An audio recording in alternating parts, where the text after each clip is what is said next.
ini adalah manfaat merawat orang tua terhadap kesehatannya dalam Islam. Berkaitan dengan umur juga. Nah, merawat itu adalah satu hal yang mana kegiatan yang menguras waktu. Mungkin ya.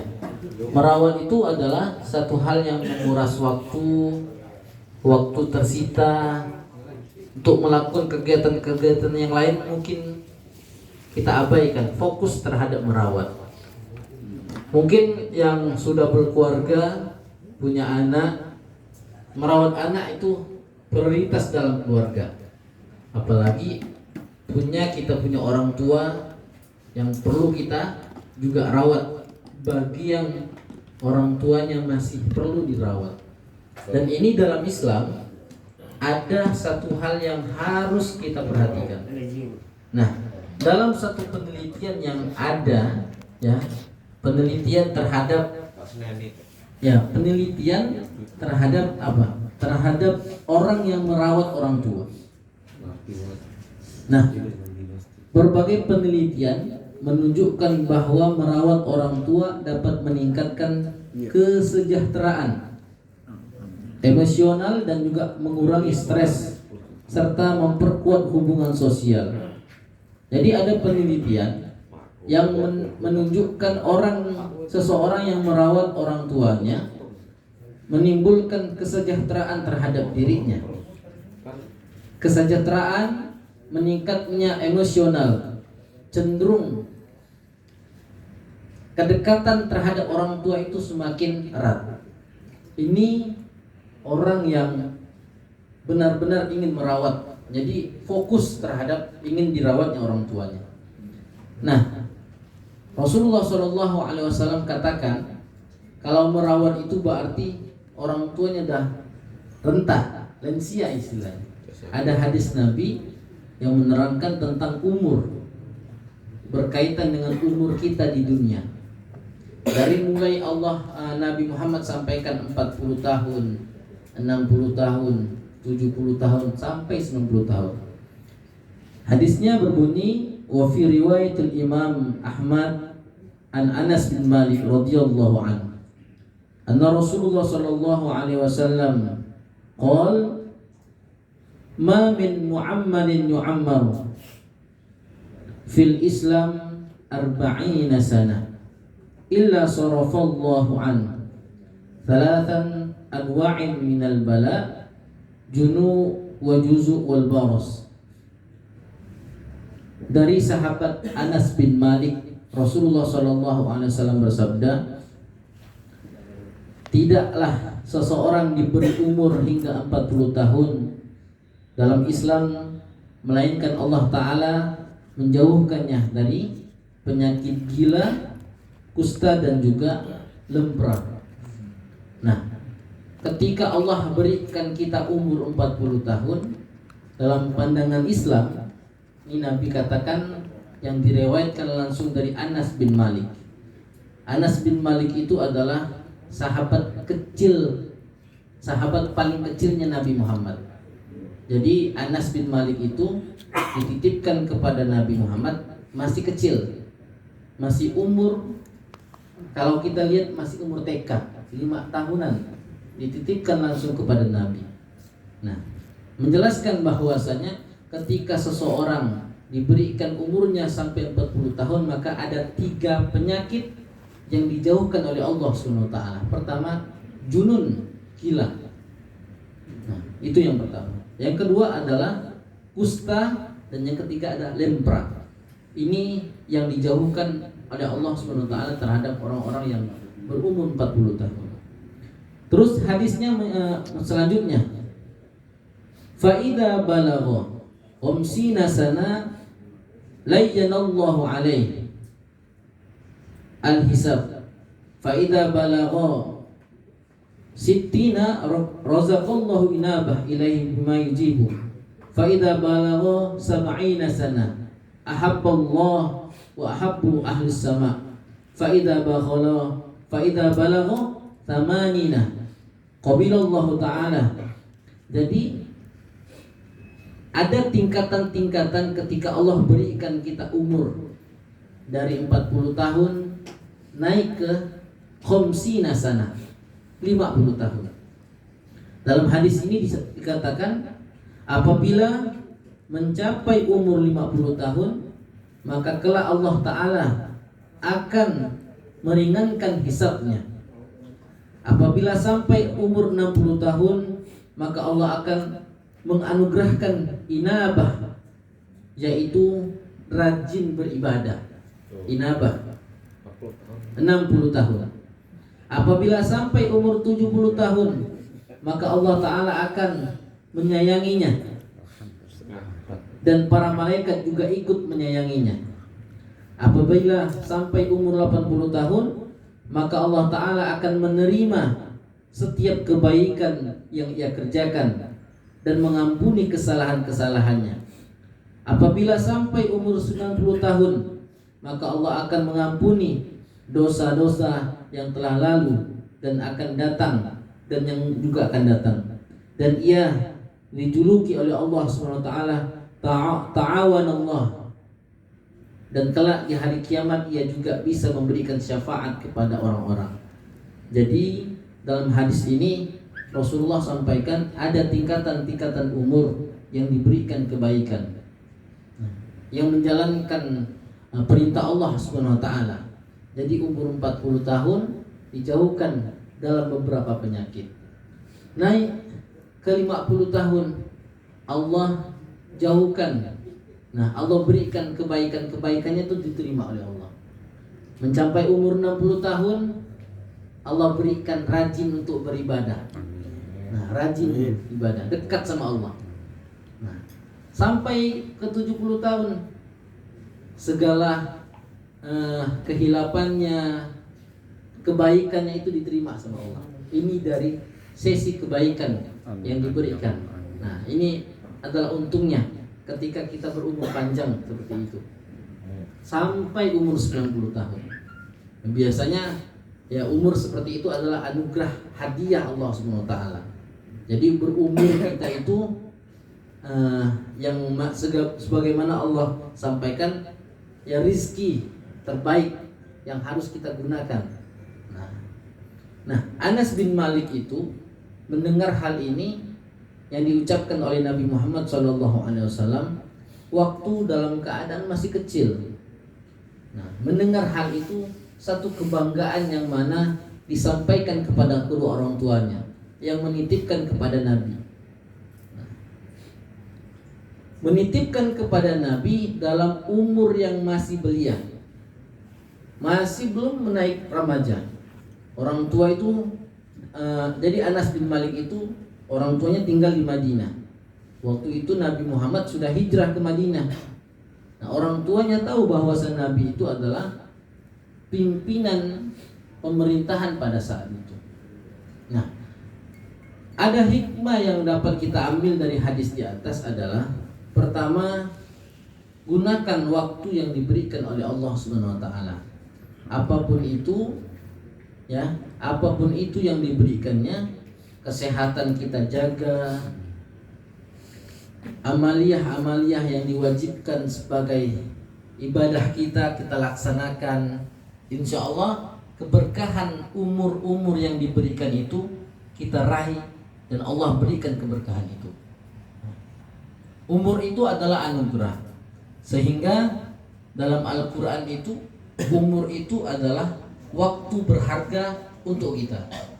Dalam Al-Quran dijelaskan, wal asri innal insana lafi khusrin illa alladhina amanu wa amilus solihat wa tawassaw bil haq wa tawassaw bis sabr.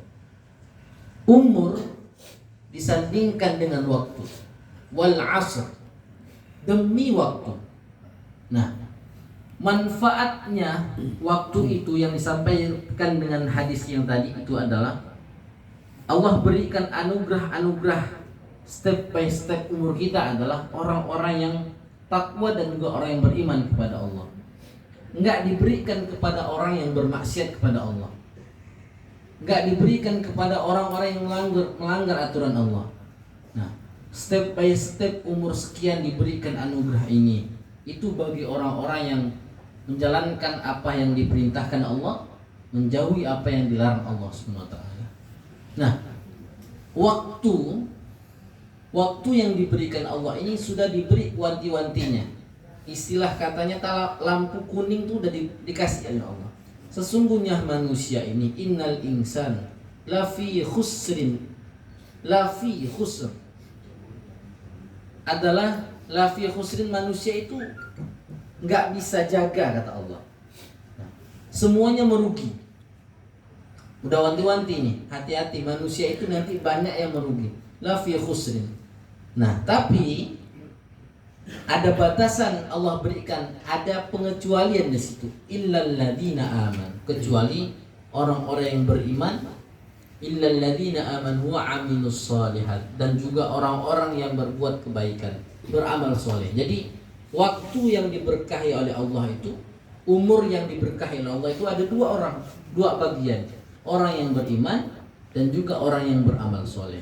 Nah, majlis-majlis seperti ini adalah bentuk amaliyah, bentuk amal soleh kita yang kita tabung, yang kita sudah cicil di dunia ini. Insya Allah rutinan, istiqomah itu akan membawakan keberkahan umur untuk kita semuanya. Amin. Amin ya rabbal alamin. Karena daripada itu semuanya akan kita peroleh dan semuanya akan kita dapati sesuai apa yang kita kerjakan juga. Itulah konsep daripada kehidupan kita. Allah juga menjelaskan tentang waktu itu banyak dalam Al-Quran. Secara umum kompleksnya ada waktu, tapi secara khusus juga ada waktu-waktu yang mana Allah sebutkan dalam Al-Quran itu. Waktu malam, waktu siang, dan juga waktu duha. Nah, banyak Al-Quran yang menjelaskan tentang waktu duha seperti apa, waktu malam seperti apa, untuk kita beribadah kepada Allah Subhanahu wa ta'ala.